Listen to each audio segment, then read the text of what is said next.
Caro Ricardo Online, deixa eu ajustar aqui.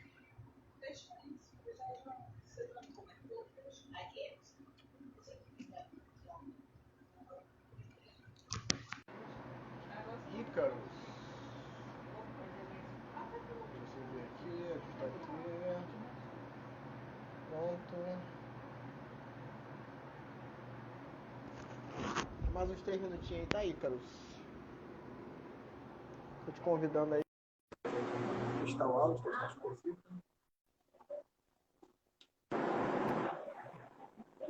E aí, André? Tá ótimo o áudio. Tira uma dúvida antes de começar. Esse azul aí é a parede pintada ou é a luz que você fez? Não, é a parede aqui da minha sala. Ah, tá, ok. É porque eu lembro de ser branca. Eu falei, pô, será que tá usando uma luz pra poder colorir o fundo e tal? Você falou que tava com duas luzes, né, na época. Meu pai comprou pra mim, na verdade, sendo que eu ainda não fui pegar na casa dele. Ainda tá lá. Ah, e como é que você tá usando? O que você tá usando aí pra iluminar? É um ring light. Tô com um ring light aqui na frente. Um ring e light só. E aparece tudo. Uhum. Se você tivesse com Deixa eu até ver, ele tá no máximo, ele tá com a luz. Ah. Não, ele tá aqui no máximo e ele tem 3 temperaturas de cor, né? Acho que dá pra. Ó, tem a amarelada, aí tem a branca Tá. mesmo. E eu tô usando um pouquinho mais azul. Que não é tão azul, né? Tá mais puxada pro branco também. Só que em comparação com a outra branca, ele tá mais azul. Bem azul. Deve ser 3.200, 4.500 e 5, sei lá. É, por 5 aí, mil, por aí. 5, 6 5 mil. e 3 e pouco para poder fazer a iluminação. Massa. Então, tô nessa também, ó. Ó, combinou, pô. A gente nem tinha combinado, me bateu. Cortei o cabelo também. Não tá muito parecido, velho. Eu lembro que tinha um aluno da tua turma que falou que a gente era bem parecido. Eu não acreditei nisso, né? Depois olhando. Até uma cópia um do outro. A gente tá... Hoje, né, Dia dos Namorados, a gente vai falar de um filme bem romântico, que é o Fogo Contra Fogo. Que é um filme que é de 95, né? Esperar o pessoal chegar mais um pouco aí, eu mandei os convites. Eu assisti esse filme, você tinha comentado numa outra live que o filme era alguma referência de outro de um outro filme. Aí eu vi que tinha na Amazon Prime. Aí eu assisti essa semana, né? Confesso que eu dormi umas duas... Eu fiz um barulhinho. Confesso que eu dormi umas 2, 3 vezes ao longo do filme. Eu acordei, não tinha mais uma hora para assistir. Mas é um filme legal, não é um filme ruim. É um filme bem dirigido, né? E tem É um bom filme chato, né? É isso. Assim, eu acho que pra época da década de 90, né? Aquela ideia pós-Rambo, né? Tem muita coisa daquela ideia megalomaníaca de tiroteio, né? Mas que não faz o menor sentido se você for parar para poder analisar. Mas é um filme que tem um ritmo que é interessante. Ele não chega a ser um filme muito longo, né? Eu falei que eu dormi, mas eu falei brincando. Não chega a ser um filme tão longo assim. É um filme divertido. É um bom filme, é um bom filme. É porque acontece muita coisa, tem muitos personagens, e você entra na trama de vários personagens ali de coadjuvantes também. Então, assim, acaba... O filme se estende por isso, né? Porque ele aprofunda na relação dos personagens e na como é que fala? E na história de cada personagem. E ele pegou um elenco que é bem forte, né? Você tem Robert De Niro, você tem Al Pacino, você tem Val Kilmer, você Jon tem Voight. você tem uma galera que é de peso, né? Eu não diria que eles estavam no auge da carreira deles nesse período, porque muita gente já tinha uma carreira grande, né? Antes de começar esse filme, e acabou sendo mais um filme, juntando. É quase que um Mercenários, né? A referência que eu vou dar é o Mercenários. Tem um monte de gente famosa que estava bem, só que tem uma história que é mais interessante do que o próprio Mercenários, porque o Mercenários é só tiro, porrada e bomba, é só tiroteio, filme de ação. E esse é um filme mais de crime policial, né? Ele tem uma profundidade maior no roteiro, na história dos personagens, que é bem interessante. Começar logo, né? Tá, o pessoal tá chegando aí. Então a gente vai falar sobre Fogo contra Fogo, né? Que é o filme. O nome original é Hit, né? Esquentar, né? Hit, Heat, né? Então é um filme que ele é crime policial e ele é da década de 90, 1995. No Brasil ele estreou em 96, né? É um filme que tem 167 minutos de duração e ele está na Amazon Prime. Né? Repetindo algumas coisas que a gente já comentou no início, ele é um filme que conta com Al Pacino e Robert De Niro, né? Que é a grande trama, né? A grande questão, né? Do filme, a grande tensão do filme é entre esses dois personagens, que é como se fosse o gato e o rato, né? É a polícia e o ladrão, vamos ser mais exatos, mais precisos, né? Polícia e ladrão. E o que é curioso desse filme, que é a primeira vez que o Robert De Niro e o Al Pacino contracenam no mesmo filme. Eles já tinham feito o Poderoso Chefão, né? Só que eles nunca participaram da mesma cena, eles nunca gravaram juntos. E esse foi o primeiro filme, né? Depois do Poderoso Chefão, que é lá da década de 70. 72, eu acho, por aí.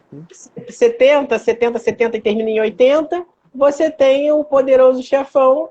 O Poderoso Chefão não, você tem esse filme que tem esse diálogo, né? essa contracena entre grandes astros do cinema. Né? Acho que a gente tinha feito Poderoso Chefão, já podia acabar a carreira deles por aí, mas eles continuaram.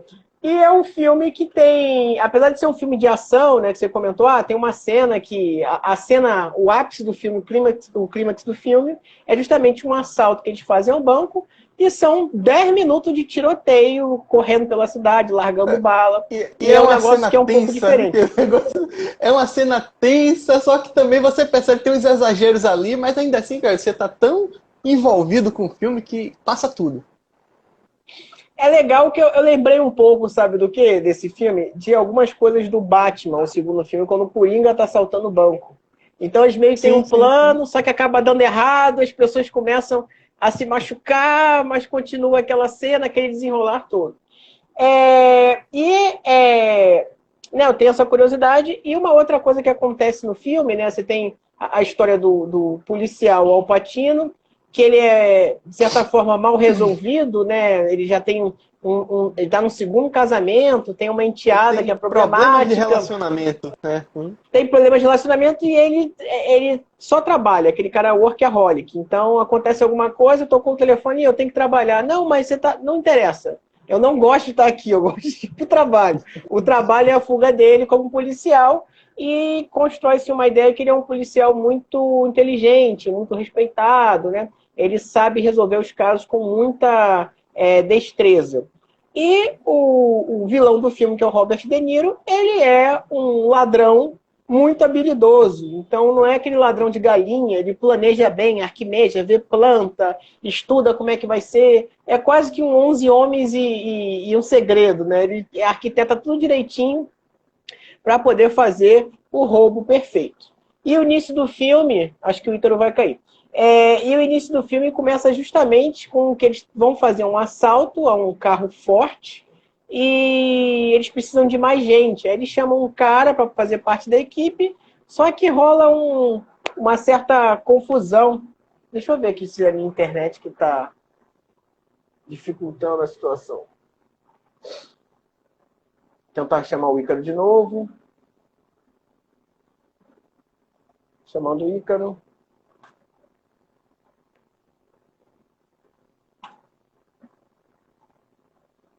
Caiu. Acho que a minha internet não está muito boa, não.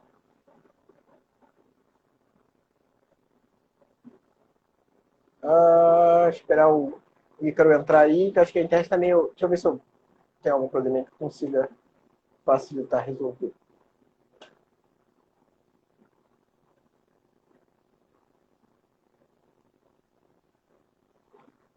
Ok. Mais uma vez aqui. Bom, continuando então com esse fogo contra fogo, você tem essa essa questão no filme, que ele chama um outro bandido para poder compor o assalto dele, que eles precisavam de mais alguém para trabalhar, e para trabalhar não, para fazer esse assalto, só que esse cara, ele é meio porra louca, né? Então eles acabam num assalto, que era para ser tudo bem arquimejado, a galera foi lá, roubou uma ambulância, roubou um caminhão de lixo, um reboque, eu não lembro agora qual é, um caminhão pesado, tudo para poder ficar milimetricamente organizado, para poder acertar e derrubar o carro forte, fazer aquilo tudo. Eles chamam um cara que é porra louca e resolve matar os caras que eles assaltaram, que não tinha a menor necessidade. E depois dessa trama toda que eles roubam, o líder, que é o Robert De Niro, fica revoltado com isso e resolve botar o cara para fora do grupo. Na verdade, resolve até executar o cara, porque ele fez uma cagada tão grande que agora eles estão sendo procurados, de ser por roubo ou por latrocínio. Então, só que na hora dessa tentativa de matar o cara acaba fugindo e acaba virando um conflito no final do filme, durante o filme, né? Que ele desaparece, eles não conseguem encontrar o cara, e depois ele volta para tentar acabar com o esquema deles. E a história em si, o principal, é um roubo a um banco, né? Eles têm uma possibilidade de roubar um banco e fazer um roubo de entre 10 e 15 milhões de dólares, que era muito dinheiro, ainda mais na década de 90. E eram os quatro, o filme todo, na verdade, ele roda em torno desse assalto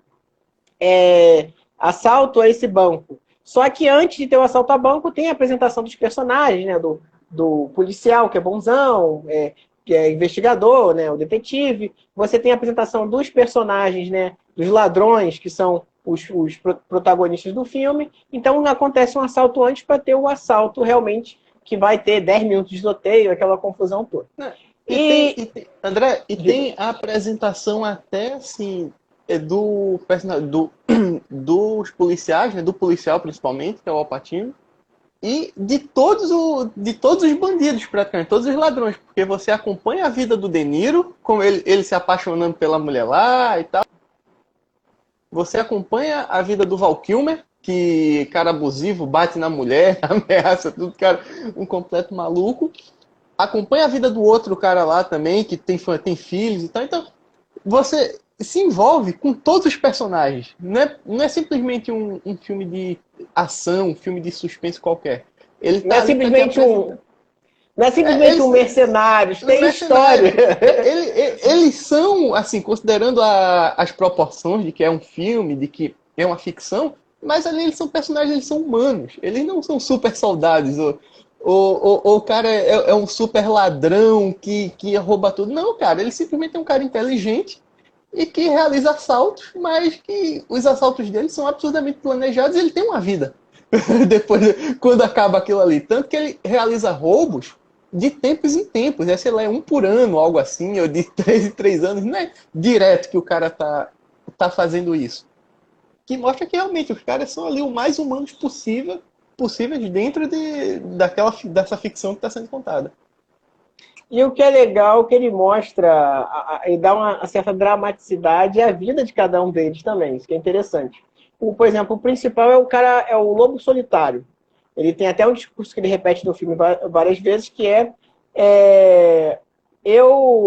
a questão dos 30 segundos, né? Eu tenho que ter pelo menos 30 segundos na frente da polícia, então eu não fico com nada que eu não possa abandonar em 30 segundos. Então é o que ele faz ao longo do filme, que ele comenta, que até na cena final, que tipo assim, a polícia chegou a pegar ele fala assim, velho, ele olha pra mulher e fala assim, acabou tudo, tô indo embora, eu não posso ser preso, e vaza. Em 30 segundos ele começa a contar e vaza, e a mulher fica sem entender. Aí você tem o Val Kilmer, né, que ele é o cara que é recém-casado, mas é o cara que trai a mulher de vez em quando, aí descobre que a mulher tá traindo ele, então tá entrando num processo de divórcio, de separação, aquele relacionamento mais conturbado.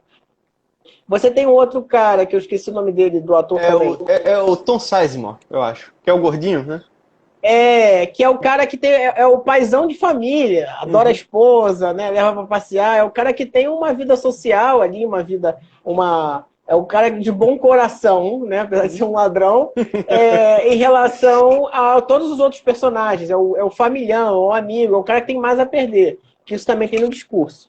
Tem o motorista, né, o outro cara que é um cara meio perdido, né? Ele não tem uma família em si, mas tem. É o cara dos bicos, né? Vai lá, sai com uma outra e tal, namora, mas ele não é um cara casado, é como se ele fosse um divorciado da vida. E você tem o Robert De Niro, que eu já falei, é o Lobo Solitário. E em contraponto à polícia, você tem o Al Pacino, que ele é um cara que não consegue, tem dificuldade de se relacionar. Ele tem um problema da enteada dele, que a enteada gosta muito dele, mas ele não dá atenção suficiente. Então, até pro final do filme, ela tenta se matar. Então, é uma cena bem pesada. E quem faz o filme, que eu acho legal, é a Natalie Portman. Ela meio que faz uma associação, o personagem que ela faz com O Profissional, que é um filme que ela faz com aquele francês... Jean Reno. Esse nome? Jean Reno, que o cara é profissional matador e ela acaba tendo um certo vínculo com ele, então ficou um negócio bem interessante, que é a mesma garota, já trabalhava bem, e já começa a fazer essa ligação também no filme, que é bem legal. E o Profissional, ele é de um ano antes do Fogo Contra Fogo, né? De 94, Fogo Contra Fogo de 95. Então, pegaram a mesma atriz ali para fazer um personagem assim, similar, né? Ó, se a menina é boa lá no Profissional, vai servir aqui pra proposta da gente. É problemática, né? Faz altos papéis problemáticos.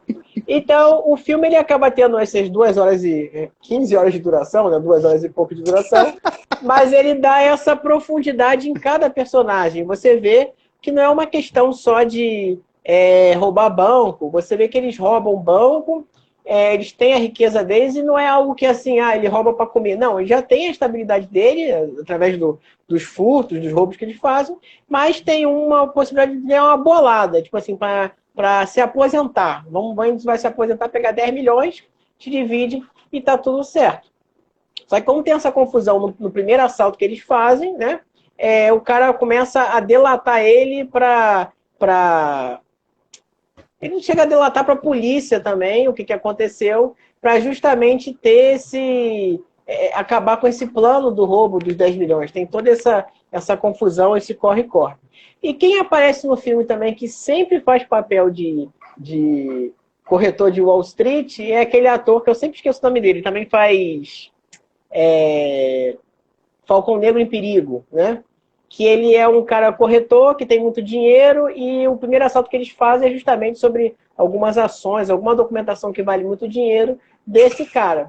E eles tentam até negociar, a gente achou, se você quiser a gente devolve o dinheiro para você, você aciona o seguro e todo mundo sai ganhando. Só que o cara, com orgulho, falou, não, ninguém pode me roubar, ninguém pode me assaltar, então eu vou te caçar e vou te matar. Aí o principal, que é o De Niro, ele começa a ter conflito com o cara que ele tentou matar, ele começa a ter conflito com esse cara, tem conflito com o Al Pacino, que é o policial, tem conflito com as pessoas da equipe dele. Então o filme ele tem essa profundidade e tem essa densidade, que faz ser um filme bem legal, bem bacana. Eu gosto de pensar que o Fogo Contra Fogo ele é um filme que ele pegou todos os atores que estão no filme, inclusive o diretor também, o Michael Mann, todo mundo envolvido ali no filme, foi pego assim no seu melhor momento. Eles eram atores que não estavam no auge, que assim, o auge deles foi na década de 70, de 80, sendo que eles também não estavam em decadência. Porque o Al Pacino e o Robert De Niro são dois dos maiores atores assim, de Hollywood, que já existiram. Tudo bem que eles fazem muitos filmes, então na conta deles tem muito filme ruim, assim como tem muito filme bom. Eles não são atores que são lembrados por terem uma filmografia impecável, né? Mas tem que pagar o aluguel. Fazer o quê? Então, mas assim, eles são atores incríveis. E pegaram os dois e colocaram nesse filme que você também tem outros atores também que estão em absurda excelência. Tipo, você tem o Val Kilmer, que nunca foi grande ator, mas está muito bem. Você tem o Jon Voight, você tem o Tom Sizemore, tá todo mundo ali, sim, tá no ápice da atuação. E você pega esses atores e ao invés de você contar uma história de ação, de assalto ordinária, que terminaria o filme em 1h30, 2 horas, não. O Michael Mann resolveu explorar e ir a fundo nesses personagens. Então a gente acompanha a vida de cada um deles, a gente acompanha todos os dramas deles. Claro que eu acredito até que a gente acompanha mais dos ladrões do que da polícia, né? Porque o policial, a gente da polícia só foca no Al Pacino mesmo. E é uma coisa também, desculpa te interromper, seria um pouco desequilibrado, que são 4 ladrões e um policial, né? Então, eu acho que é bem dividido. Não, e a gente entende também que dentro dos policiais tem outros caras ali que estão sempre com o Al Pacino juntos. Inclusive tem um que morre, tem todo o drama também do policial que é morto. Só que isso não é explorado. E eu entendo também, porque se fosse explorar os policiais também, ia ser 5 horas de duração. Ia ser 5 horas de filme. De filme. Então faz sentido, deixou tudo bem equilibrado. E o principal, o filme é muito bem dirigido. Que filme bem dirigido da porra, bicho. É incrível. O Michael Mann, acho que quem não conhece, o Arrombado Nelson tá foda aí. Desculpa, fala. Porque ele tá perturbando. Desculpa. O filme é bem dirigido da porra. O Michael Mann... O Michael Mann, acho que quem não conhece ele dirigiu Miami Vice, dirigiu aquele Inimigos Públicos.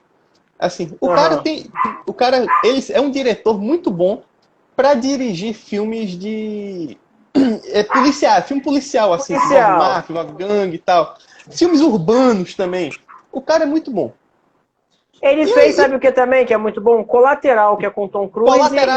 Colateral. É muito bom. Que foi o que a gente citou numa live anterior. Colateral também. O cara só tem filme bom.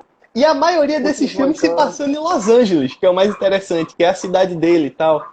Tirando Miami Vice por motivos óbvios, não tinha como ser outro local. Então, é um diretor muito bom. E ele traz técnicas interessantes para o filme. Já entrando um pouco na técnica, né, do filme, por exemplo, o filme ele não tem cena em estúdio. O filme não foi filmado em estúdio. É sempre ou é em ambientes abertos, ou em casas que foram adaptadas. No meio da rua, ou em casas que foram adaptadas.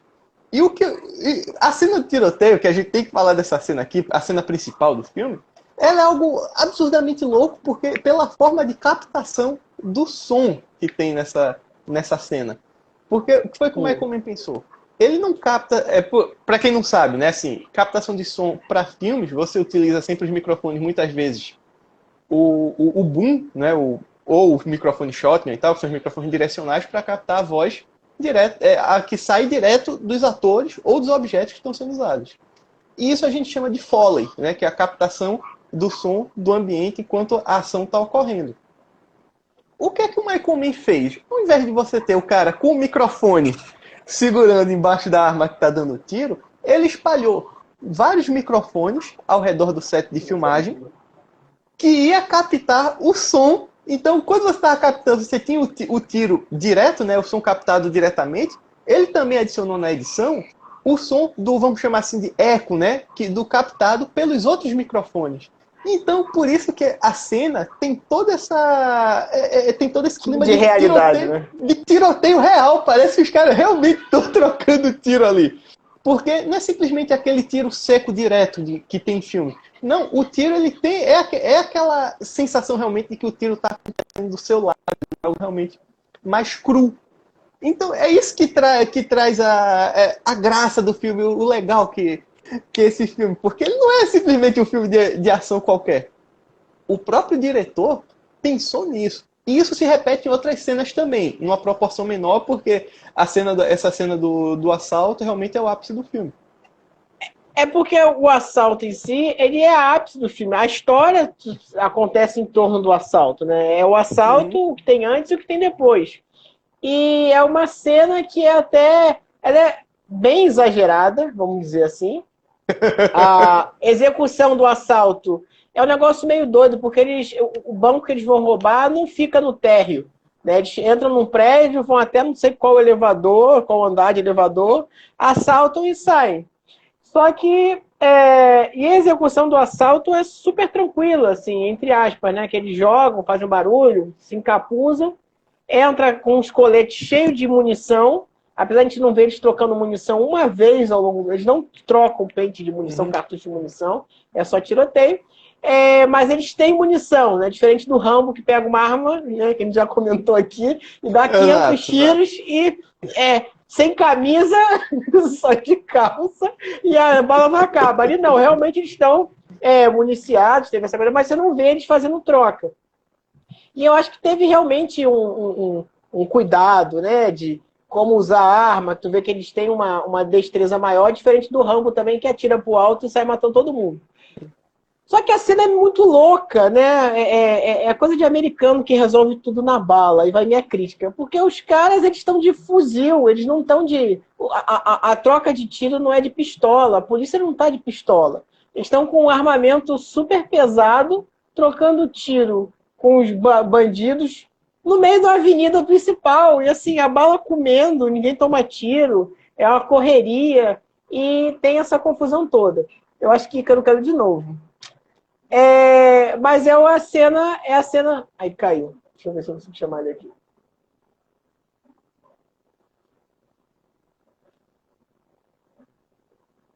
A cena mais forte do filme é justamente essa, dessa trocação de tiro. E é algo que é bem curioso, porque você tem Al Pacino, né, correndo, um policial, um detetive correndo com um fuzil na mão, largando o dedo, largando o aço em cima do pessoal. Então, você imagina uma cidade como Los Angeles, que é super movimentada, é uma cidade grande, e não tem isolamento, não tem nada. Os caras estão atirando, e o tiro vai para lá, o tiro vem para cá, e assim vai. Deixa eu ver aqui se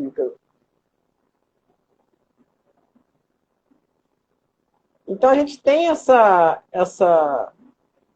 ideia, né? essa cena que é o ápice do filme, e é uma cena que ela, de certa forma, é longa. Né? Depois que eles roubam o conteúdo do cofre do prédio, eles descem, que tem um banco em algum andar em cima, eles descem o prédio elevador e o carro já está na frente do prédio esperando eles, né? o carro de fuga.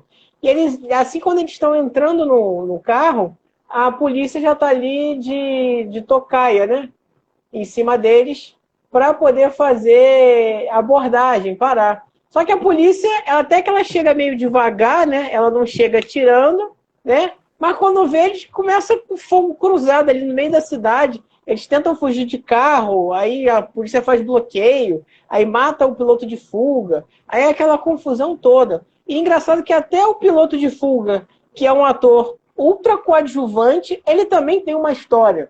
Então ele entra no filme, vai ser muito bem sem entender, que é um cara que ele vai trabalhar, ele acaba de sair da cadeia, está na condicional. Você tem um patrão que está super explorando o cara, ó, 25% de tudo que você ganha de gorjeta, porque ele não tem salário, ele ganha gorjeta. É meu, e assim, ou é isso, ou você volta para a rua, né? Você está incondicional. Ou você aceita esses termos, ou você volta para a cadeia. Basicamente isso que o cara fala. E o cara é bem escroto com ele, aí até que ele encontra com o Al Pacino e chama, ó, tem um trabalho para você, é só para dirigir, e é bom, topa. O cara pede demissão e vai. Só que ele acaba morrendo, né? E tem até o vinho, até a esposa do cara, eles apresentam, que a esposa tem toda uma compaixão, de, você... eu tenho orgulho de você, aquela coisa toda, tem toda uma construção em cima do motorista, não é um negócio muito aleatório, né? Eles têm uma relação, até isso teve esse cuidado com o roteiro, que o roteiro também é do Michael Mann, o mesmo cara que dirige, é o mesmo cara que faz o roteiro do filme. E é interessante até se a gente parar para pensar em questão de narrativa, porque assim, a gente está lidando com um filme, ele não é um blockbuster, mas eu não sei o orçamento de cabeça, mas também não deve ter sido barato. E a gente está lidando com um filme que tempo é importante. Apesar do filme ter quase 3 horas, mas tudo que está em cena é porque é relevante. Mas a gente analisando isso como uma narrativa cinematográfica assim, comum, motorista de fuga, ela é absurdamente irrelevante. Assim, se ela não tivesse no filme, não ia mudar muita coisa. Porque você vai acompanhando a história do cara toda. Lembra, tem um quê até de Game of Thrones, se a gente colocar assim, porque você acompanha a história do cara toda Chega na hora do assalto, morreu. Acabou. E não vai mais pra lugar nenhum essa trama. Mas é isso que também enriquece o filme. Apesar de ser desnecessário, não quer dizer que é ruim. Porque você tá vendo que o próprio roteiro teve esse cuidado de lidar com esses personagens menores também. E até outros personagens menores que esse também tem algum destaque ao longo da trama. E o que é interessante é que eles fazem isso que não tem um sentido muito... Porque eles tiram o motorista da jogada. Aí do nada ele arruma outro cara para poder resolver o problema do banco, né? Que é um cara que ele já conhecia. Mas é porque o motorista estava sendo seguido pela polícia. Talvez pudessem mudar um pouco, fazer uma outra trama. Mas acho que era mais para dar um quê de dificuldade no assalto. Acho que foi muito mais para dizer que o assalto era algo bem perigoso. E... Tinha outro comentário para fazer, mas eu acabei esquecendo do que você caiu. Deixa eu fazer uma colocação aqui. Acho que tu jogou GTA V. Então eu acho que tu reparou. Eu jogo ainda. E joga ainda. Tem muita referência a fogo contra fogo no GTA V. É absurda a quantidade de referências. Desde as máscaras que eles usam, a arquitetura da cidade, até porque Los Santos é baseada em Los Angeles. E até mesmo os ternos, porque tem algumas missões do GTA que você usa terno para realizar assalto. E eu acredito que deve ter algum mod que você usa os ternos do fogo contra realmente fogo. É bem parecido. Os carros fortes também que tem no jogo são parecidos com o carro do... É verde e branco, é isso mesmo. É muita referência que tem no jogo. E algo que eu ia falar na live de semana passada, também do Máquina Mortífera, é que também tem referência à Máquina Mortífera no GTA. Que é no momento que o Michael vai atrás do amante da esposa, né? E ele acaba destruindo a casa do mafioso, que é uma casa de palafita, igual a casa do Máquina Mortífera 2, que o Mel Gibson também derruba. Então, também no GTA... Assim, o GTA é o posto de referência, o 5 principalmente, de referência desses filmes de ação, assim. E das cenas mais obscuras que tem nesses filmes. Só que o fogo contra fogo é gritante, cara. Parece até que o jogo se baseou. Tem esse filme aqui, vamos basear a história em cima desse A gente não conseguiu direito autoral para usar o nome fogo contra fogo no jogo, mas a gente vai usar mesmo. Vai usar de todo jeito. Massa. E assim, algo curioso do filme é que esse foi o primeiro filme que teve o Robert De Niro e o Al Pacino contracenando. Eles já tinham feito Poderoso Chefão anteriormente, mas era o momento que eles iam contracenar de fato. E isso criou uma expectativa absurda em Hollywood. Porque eram dois grandes atores que nunca tinham feito filme juntos. Tem isso. E o único que fizeram eles não se encontram, né? Porque eles estão em linhas do tempo diferentes. Então, ficou sempre nessa ansiedade de Hollywood. Poxa, cara.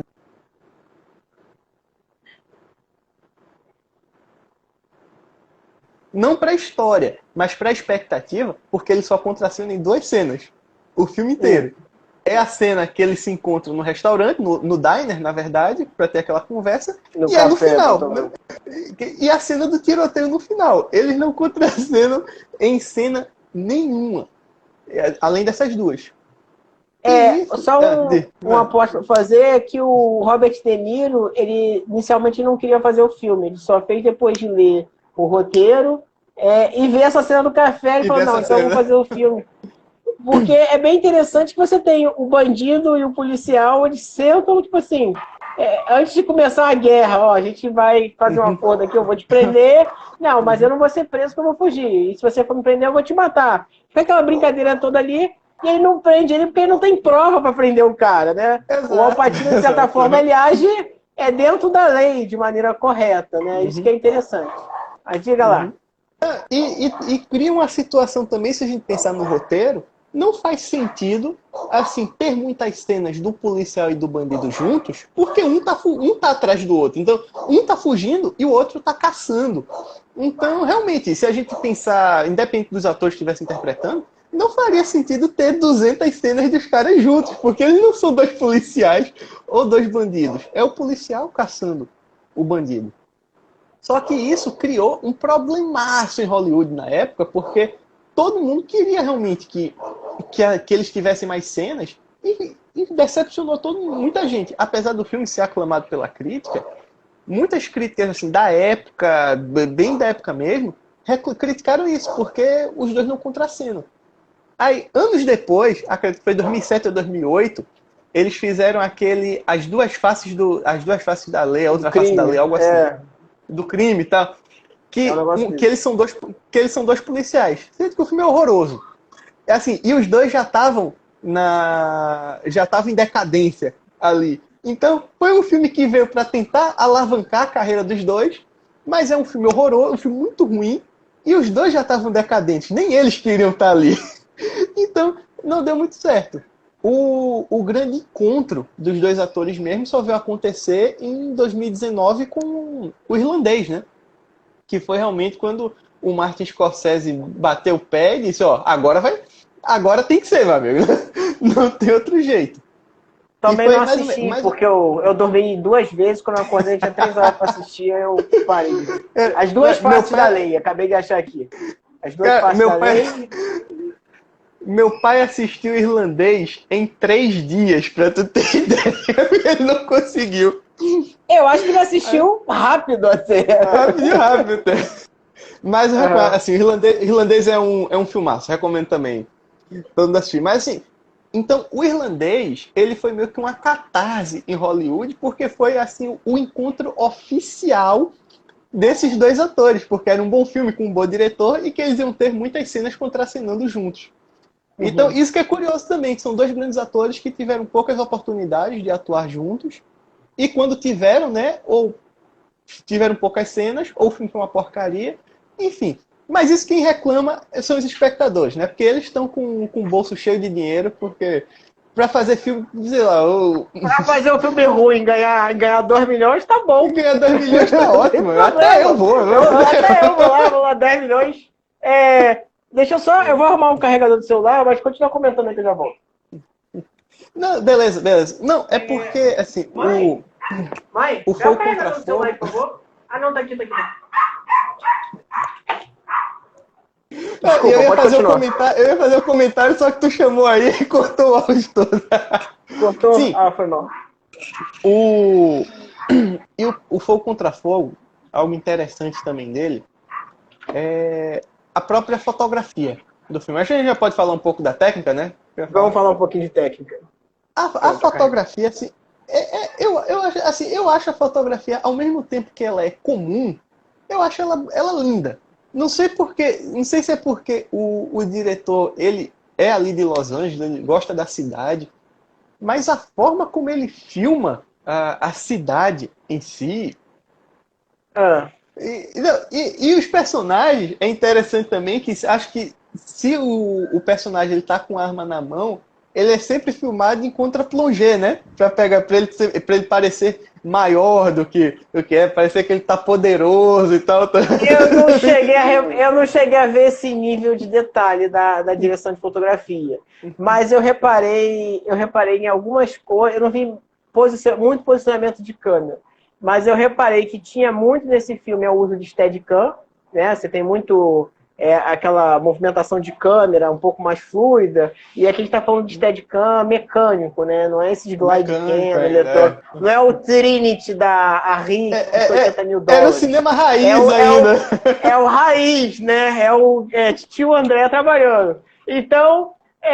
ele tem muito essa questão do Steadicam e eu vejo algumas dificuldades que eles têm, às vezes em foco. Em alguns pontos tem essa perda de foco. Agora, realmente, a fotografia, você não vai ver aquelas imagens, né, de pôr do sol, aquele amarelão, como é um Transformers, né, um Velozes e Furiosos, né, um Vingadores da Vida. Ela é uma direção de fotografia urbana. Então, eles estão numa cidade e ele mostra a cidade. Agora eu vejo que ele faz um uso muito excessivo, talvez para não... Essa questão de figuração e muitas das cenas que estão correndo e tal, ele trabalha muito com teleobjetiva. Então você vê que o cara está gravando de longe aquela cena de ação, aquela confusão toda. Eu acho que possivelmente por conta dos enquadramentos, só podiam pegar algum pedaço da rua e assim, para não pegar a cidade como um todo, que devia ter um monte de curioso, aquela situação toda. Então você tem muito essa característica de captação. E agora eu tenho quase certeza que aquela cena que tá o Robert De Niro conversando com o amor da vida dele, que ele conheceu há 5 minutos num bar, né? Dentro do apartamento, que aquela imagem é chroma key, aquela paisagem, né? Pela maneira que está iluminado e tudo isso, porque eu imagino que não tinha como eles fazerem aquela cidade iluminada, né? Que o filme ele se passa, apesar dos assaltos serem todos de dia, né? A questão dos assaltos, mas os diálogos, as conversas, os conflitos entre os personagens são basicamente todos à noite, né? Que é um negócio meio estranho, porque eles assaltam de dia, todos os jogos são de dia, mas a conversa, a briga, a discussão, quando tem conflito, é à noite. E você vê muita ideia da cidade de luz, né? As luzes da cidade. Ele realmente brinca muito com isso na fotografia do filme. Nessa cena específica, eu não reparei mesmo se era chroma key ou não. Assim, o filme se vende por nunca ter usado estúdio nem nada, né? Mas, realmente, tem algumas cenas que... A não ser que os caras tivessem ficado esperando, sei lá, passaram dias esperando o momento ideal, de iluminação ideal, para poder filmar aquela cena, né? Porque eu acho que é uma questão difícil, também... né? Porque é justamente uma cena que é para ser bonita, dele da noite com ela, daquele romance, e aquelas luzes todas da cidade ao fundo. Então, pela movimentação da câmera, que parece que a câmera mexe e o fundo fica parado, sabe? E a iluminação está um pouco diferente, parece ser um chroma key. Mas não necessariamente foi gravado em estúdio, pode ter sido num apartamento, e talvez estava um dia nublado, ou estava um dia que não estava muito legal, eles marcaram um chroma e fizeram essa gravação para dar aquele ar. Imagina, chovendo pra caceta, eles querendo fazer e não conseguiram. Outro detalhe que é importante, né, a gente falar sobre uma curiosidade, esse filme foi gravado em 65 lugares diferentes, locações diferentes em Los Angeles, e é um filme falando de orçamento e de investimento, que custou 60 milhões de dólares e teve um retorno de 3 vezes mais, né? Então eles conseguiram retornar 137 milhões de bilheteria, que é uma grana massa para um filme, para um investimento. E é um filme que... Ele é um filme... Vamos botar... É porque hoje em dia, se a gente parar para pensar, não existe mais um filme assim de médio orçamento, né? Porque hoje ou você tem um filme absurdamente independente ou o super blockbuster de 250 milhões. Assim, ainda existem alguns, tipo Coringa, custou 90 e tal, mas antigamente você tinha muito mais filmes nesse nível, desse porte. Filme que custava 40, 50, 60 milhões. E ele é um filme de médio orçamento, vamos botar assim, que não parece. Ele parece ser um blockbuster. Parece que os caras colocaram 200 milhões ali. Tanto pelos atores envolvidos, tanto pela técnica que eles utilizam. Então, assim, porque o filme é muito bem dirigido. Quando você tem uma boa direção, o filme pode custar 100 reais que você não repara nisso. Então, isso que é bem interessante também. O filme ele é muito bem feito, ele é muito bem dirigido, realmente. E ele tem a cara da década de 90, né? Ele tem a estética da década de 90. Ele tem aquela cara. Então você tem, por exemplo, o que a gente já falou aqui, do Rambo, né? Que é só a K-47 e a M60, que é a metralhadora do Rambo. Aí você passa para o Bruce Willis, que é pistola, né? E a arma malvadona são as submetralhadoras, né? Que você vê nos jogos aí de tiro e de guerra. E você tem, por exemplo, que a gente falou do Máquina Mortífera também, a pistola, o revólver, né? E você tem as semi-automáticas, as automáticas também, que são as submetralhadoras. E você tem esse filme década de 90, os caras estão usando fuzil, né? M4. Então é algo que realmente retrata a época, a ideia do terno, o corte. Eles bem arrumados, aquela correria, aquela fuga. E é um negócio que é muito bem construído no filme. A parte de direção de arte é boa. As gravatas, bem anos 90 mesmo. Um tipo de gravata que era uma gravata que parecia um babador, né, praticamente. Então, tem tudo isso também. Inclusive, em relação à direção de arte, anos 90 também, eu recomendar que tem nada a ver com o filme. Mas na Netflix tem uma minissérie, na verdade, chamada American Crime Story, que é a primeira temporada, que conta a história do julgamento do O.J. Simpson, que aconteceu na década de 90, em 95, inclusive. E o filme, essa minissérie, assim, em direção de arte também, ela lembra muito o Fogo Contra Fogo por conta disso, porque é uma direção de arte bem anos 90. Óbvio, a série é de 2017. Então, assim, a gente já está lidando com uma série com uma ambientação de época. Sendo que você pega as duas, uma feita lá na época mesmo e outra em 2017, e parecem que elas foram feitas, realmente produzidas na década de 90, de tão real, de tão verossímil que é aquilo que passa. Então, isso é um exemplo interessante do poder da direção de arte, que a direção de arte tem para uma história. Porque é ela que vai te colocar naquela época específica. E também é a direção de arte que vai fazer um filme se passar, um filme ser atemporal. Tem muito filme que a gente assiste hoje, antigo, que são filmes atemporais, porque mesmo a gente sabe que o filme foi feito na década de 80, mas ele não parece ser um filme da década de 80. Por exemplo, Matrix. Apesar de ser uma ficção científica, Matrix, assim, é um filme dos anos 90, de 99, e que você assiste, parece que ele foi feito hoje, porque ele não tem nenhum vício de linguagem da década de 90, ele não tem nenhuma ambientação datada da década de 90. E até os computadores do Matrix, que a gente pode dizer que o computador já superou isso, mas dentro do universo até faz sentido também, toda a parada e tal. É bem interessante o exemplo assim, de direção de arte.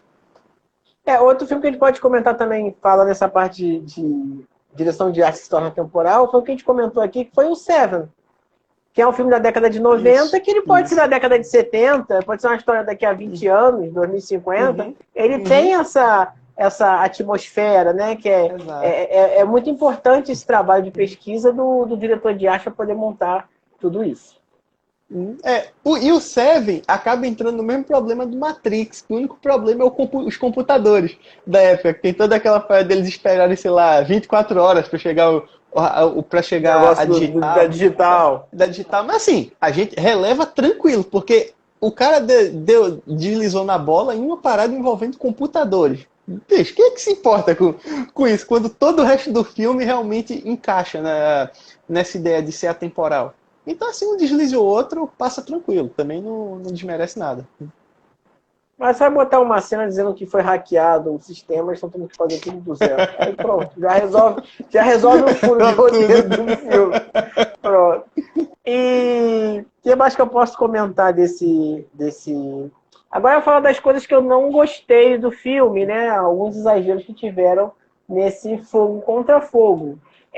Eu achei um tanto exagerada os deslocamentos dele, né? Então, ele tinha tudo para resolver, para fugir, aí ele vai lá no hotel matar o cara, se vingar do cara, né? O filme também fala muito sobre vingança, então todo mundo que sacaneia ele vai lá e mata e some. Ele matou o cara lá do Wall Street, lá, que eu esqueci o nome do ator, sempre esqueço, e matou o cara que sacaneou ele. Só que no final ele sai do hotel, caminhando, correndo, daqui a pouco ele está dentro do aeroporto.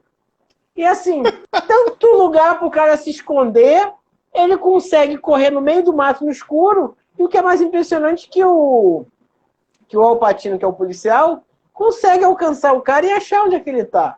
Eu achei que tiveram alguns exageros nesse ponto. Outra coisa que eu achei um tanto exagerada, não achei ruim a cena inicial do roubo que eles fazem, eu achei muito elaborada, mostra a questão da perícia, dele no hospital fardado de paramédico, roubar uma ambulância, tem todo um esquema que eles se articulam para poder fazer aquele roubo e tal, tudo direitinho, tranquilo, massa. Mas a cena mesmo que eles estão descendo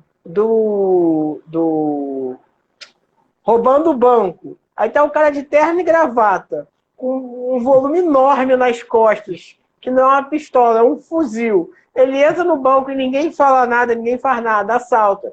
E desce de elevador, carregando bolsas enormes pretas, e sai para poder pegar o carro, e também com aqueles volumes enormes. Eu achei que ele ficou um pouco forçado. E a própria cena de correria, quando tá o cara, né, que tá no meio do tiroteio, aí do nada, né, essa relação dele de família, ele pega uma criança que tá no meio do tiroteio, e pega no colo para fugir, né? E o Al Pacino consegue achar ele e, tipo assim, não quero saber, eu vou te matar. Aí dá o tiro com o cara segurando a criança no colo. Tipo assim, muita coisa errada, né, de fuzil, muita coisa errada numa cena só, né? Não fazia o menor sentido ele matar o cara, mas assim, pra dar dramaticidade à cena. Que hoje você vê, porra, o cara dá um tiro de fuzil no outro, segurando uma criança, o risco dele matar a criança e não acertar o cara é enorme. O risco dele matar os dois é enorme. E tu fica assim, matar velho, quem tivesse só por trás filme ainda, né? americano Porque a mesmo. bala atravessa. Sim, Não, sim, ele consegue tem... dar a volta e resolver. Aí outras coisas que não ficaram bem encaixadas. Por que eles não tentaram roubar outro carro de alguém que estivesse passando no caminho? Ou alguma outra coisa para poder ter a fuga? Eles não tinham um plano B, já que eles eram os caras tão articulados, né, para poder fazer tudo isso. Mas assim, tudo bem, foi uma consequência de erro. Aí ele consegue fugir, leva o Val Kilmer lá para fazer o negócio do hospital, paga, resolve a situação dele, e o Val Kilmer vai embora, foge. Ele quer porque quer encontrar com a mulher dele, porque ele ama a mulher dele, apesar de ter traído, aquela confusão toda e tal. E ele vai encontrar a mulher e a mulher diz, ó, né, dá o sinal para ele, que a polícia já grampeou tudo, ó, vaza daqui porque eles vão te pegar. Ele consegue fugir, aquela história toda massa. Mas tem um... assim, isso ficou legal no filme, que você fica tenso quando você vai assistir essa cena. Pô, será que ele vai? Como é que ela vai dizer para ele que a casa caiu, né? Como é que qual é a garantia que ele tem que a mulher dele não vai delatar ele, né? Qual é a garantia que ele tem que a polícia já não vai pegar ele? Mas assim acaba dando tudo certo para ele, que ele vai passar um tempo fora, sei lá, um tempo depois, um mês, 3 meses, ou então ele manda mensagem, encontra com a mulher e foge. E o Al Pacino, que quis se vingar, que era o cara durão e tal, ele vai no prédio também, no hotel que tá tudo pronto, e tem aquela cena que eu achei muito feia dele brincando de bang-bang com o Al Pacino no final do filme. Mas assim, o filme tem alguns momentos, e assim, no final do filme, provavelmente já devia estar todo mundo de saco cheio, vamos encerrar logo essas gravações e tal, já foi tudo muito cansativo, vamos encerrar de vez. E algo que assim, eu acabo entendendo até o personagem do De Niro, no quesito dele se vingar sempre, né? Sim, apesar dele ser um ladrão, ele é um cara violento. Ele é um maluco do caralho. Então, tem toda essa... tem tudo isso, porque ele se vinga de todo mundo ao longo do filme. Nessa cena final, é aquele momento que quando ele decide realmente pegar o informante, e ele arrisca tudo para pegar o informante, é um momento que até o público pensa, não, cara, por que tu tá fazendo isso? Por que tu tá lá? Qualquer pessoa normal diria, não, dane-se o informante, vou fugir aqui com a mulher. Mas não, mas ele tem isso dentro dele. Depois eu volto pra matar o cara daqui a 6 meses, né? Exato, exato. Deixa a poeira baixar. Mas isso é do próprio personagem. Ele tem isso de dizer, não, cara, eu não vou deixar a ponta solta. Eu vou amarrar tudo. É o orgulho. E ele também se achava muito audacioso no sentido de... Ele dizia, eu consigo fugir aqui em 30 segundos do local. Para ele conseguiria fugir realmente de fato, matar o cara e sair de lá a tempo. E tecnicamente ele realmente consegue. Só que a essa altura, o Al Pacino já estava na cola dele, mais do que nunca. E ele achou, não, eu ainda consigo, e na prática não conseguiu. Se a gente pensar realmente em estrutura assim, do roteiro, é belíssimo. O maior problema realmente é a execução da cena no final. Poxa, o cara, mestre escapista, vai se meter no meio do mato ali, perto do aeroporto. E como é que ele achava que ia entrar dentro do aeroporto também, indo pela pista, sabe?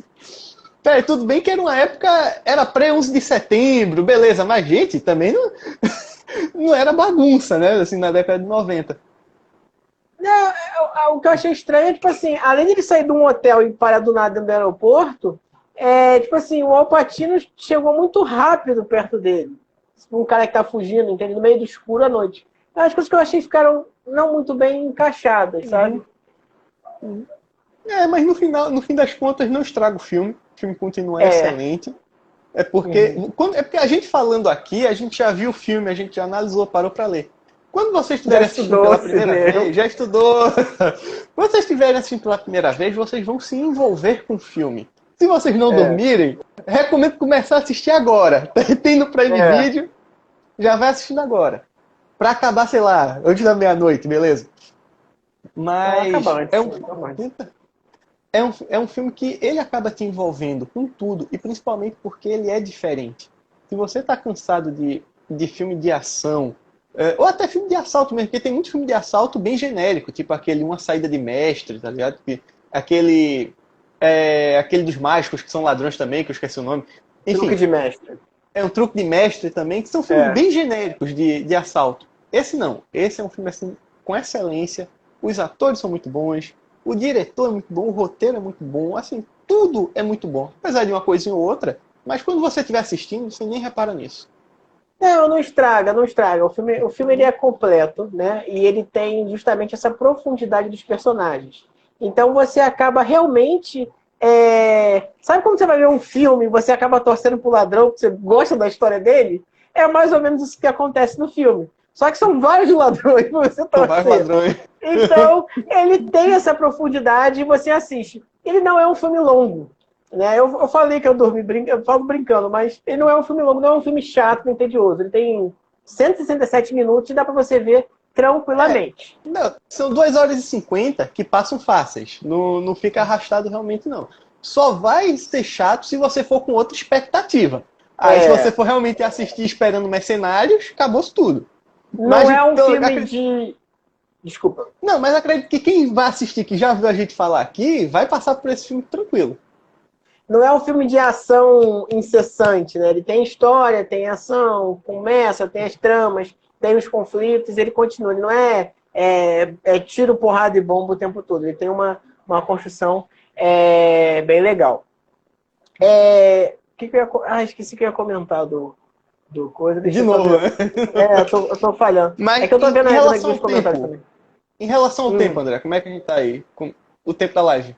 Tem mais 2 minutinhos, mas eu tenho um detalhe. Falou em tempo, é isso que eu ia falar. Esse filme, ele ia passar num canal uma curiosidade, né? Que ele ia passar num canal americano, que era NBC, se eu não me engano. E o diretor, Michael Mann, falou que, olha, eu queria fazer uma edição com mais 17 minutos de filme para poder dar 4 horas de duração na grade, né? Com os intervalos, com o comercial, na grade do canal. Só que o pessoal não quis. Então rolou uma confusão e eles cortaram 40 minutos do filme para poder passar na TV aberta. E para ter uma duração de 3 horas, né, com comerciais. E ele acabou sendo assinado com um pseudônimo na época, que eu esqueci o nome do outro, o nome que eles deram, que a direção é do mesmo cara, e só fizeram um corte diferente. Como acontece na TV aberta, violência, sangue, às vezes tem uns cortes dependendo da faixa etária. Isso é interessante porque a gente pensa muito em cortes para TV, mas acontecia muito até a década de 90 dos filmes terem cenas filmadas a mais para se passar na TV. Um caso, por exemplo, que pouca gente conhece, foi o do Halloween, do John Carpenter, de 78, que quando ele foi passar na TV, por ser um filme muito violento, cortaram algumas cenas de violência, sendo que ele filmou cenas extras para poder rolar, para poder passar na TV e não ficar faltando do filme. Então, hoje, isso é impraticável, a não ser que seja telefilme.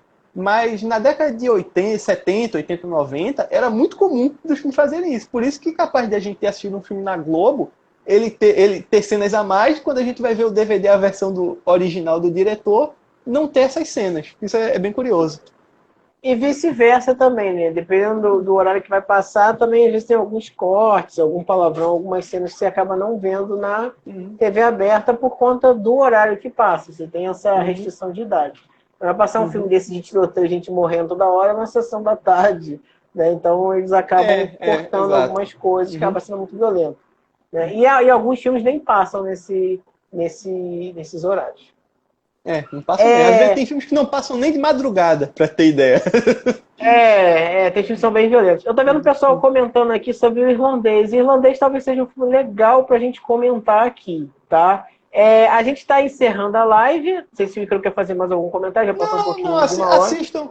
Assistam Fogo Contra Fogo. Fogo Contra Fogo. Quem gostar de Fogo Contra Fogo, tem outro filme também no Prime Video chamado Dragged Across Concrete. É tipo, tragado pelo concreto. É com Mel Gibson e com Vince Vaughn. Também tem um clima bem Fogo Contra Fogo. Vale a pena de assistir. Não conheço. Eu vou dar uma pesquisada.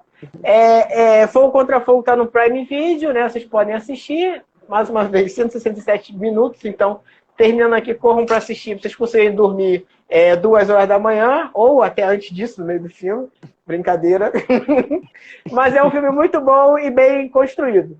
Semana que vem a gente vai falar sobre um filme que está no Netflix, que foi um clássico do cinema, um clássico da crítica, por conta da época também. Mas é um filme muito bom, que é o Instinto Selvagem, né? Que é com Sharon Stone. A gente vai falar um pouco do Instinto Selvagem, direção, da história, essas coisas todas, como esse bate-papo que a gente tem aqui.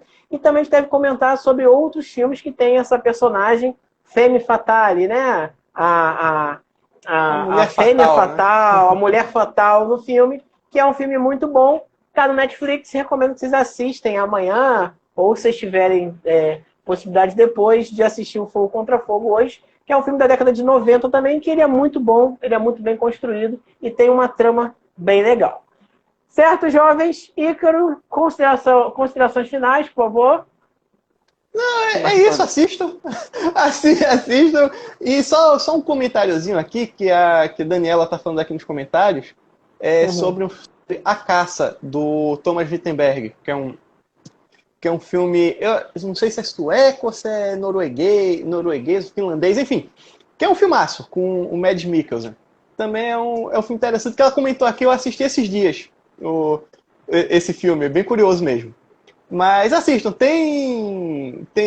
a gente indicou uns filmaços aqui pra galera assistir. Assistam Fogo Contra Fogo, Dragged Across Concrete, assistam A Caça também, todos excelentes.